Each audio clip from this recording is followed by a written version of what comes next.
В Хандыге предприниматели с конца октября подняли цену на хлеб. Теперь вместо 50 рублей за булку она стоит 54-55.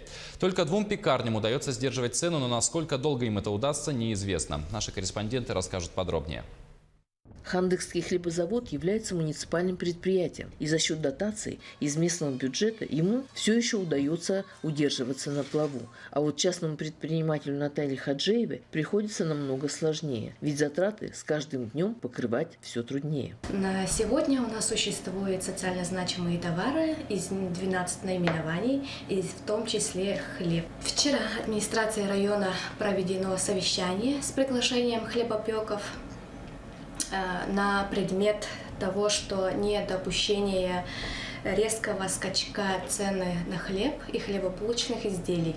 Вместе с тем, покупатели, которые не сразу обратили внимание на подорожание хлебобулочных изделий, были неприятно удивлены резким скачком цен на продукт первой необходимости. Но сейчас у них появился выбор между производителями.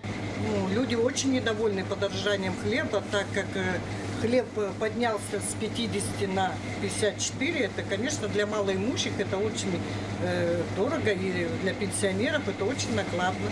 Люди возмущены. Население обеспокоено тем, что вслед за увеличением цены на бензин подорожают не только хлеб, но и остальные продукты. А ведь цены в Хандыге и так не маленькие. Нина Ханарова, Мария Винокурова, Тамбонский район.